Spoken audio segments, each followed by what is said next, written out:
Hello everyone, আসসালামু আলাইকুম। সবাই কেমন আছেন? আল্লাহর রহমতে আমি অনেক ভালো আছি। আশা করি আপনারা সবাই ভালো আছেন। আজকে আমি চিংড়ি দিয়ে মিষ্টি কুমড়া রান্না করব। তার জন্য সব রেডি করে নিয়েছি। এখানে মাছগুলো খোসা ছাড়িয়ে নিয়েছি।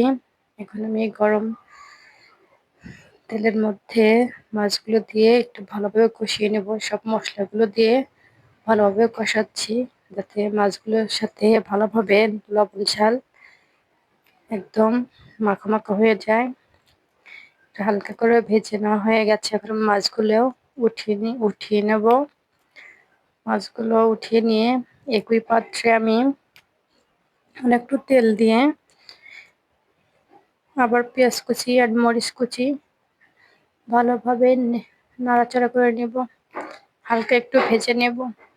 একটু ভেজে নিয়ে মিষ্টি কুমড়োগুলো গরম তেলের মধ্যে দিয়ে দেব।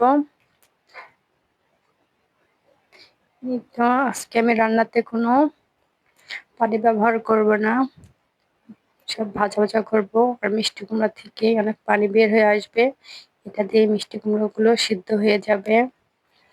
এখন ঢাকনাটা ঢেকে দেব। দেখুন কত পানি চলে এসেছে, মিষ্টি কুমড়ো প্রায় অর্ধেক সিদ্ধ হয়ে এসেছে। এখন আমি মাছগুলো দিয়ে আবার কিছুক্ষণ ভেজে নেব। কিছুক্ষণ ভেজে নেবে আমার রান্নাটা হয়ে যাবে। আর আমার ভিডিওগুলো কার কাছে কেমন লাগে অবশ্যই কমেন্ট করে জানাবেন। আর আমার রান্নাটা কেমন হয় অবশ্যই সেটাও জানাবেন। আর আমি সবাইকে ফলো দিই, সবাইকে কমেন্ট করতে করতে কমেন্ট ব্লক হয়ে যায়, কিন্তু আমার পেজটা কি কারোর সামনে যায় নাকি সেটাই বুঝতে পারি না। ফলোয়ার একদম আসতেছে না। অবশ্যই আমার পেজটাকে ফলো দিয়ে পাশে থাকবেন।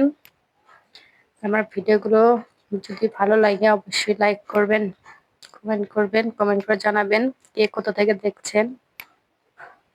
এটা আমার রান্না প্রায় শেষের দিকে। যে রান্নার তেল চলে এসেছে। আজকে আমি কোনো পানি ব্যবহার করি নাই,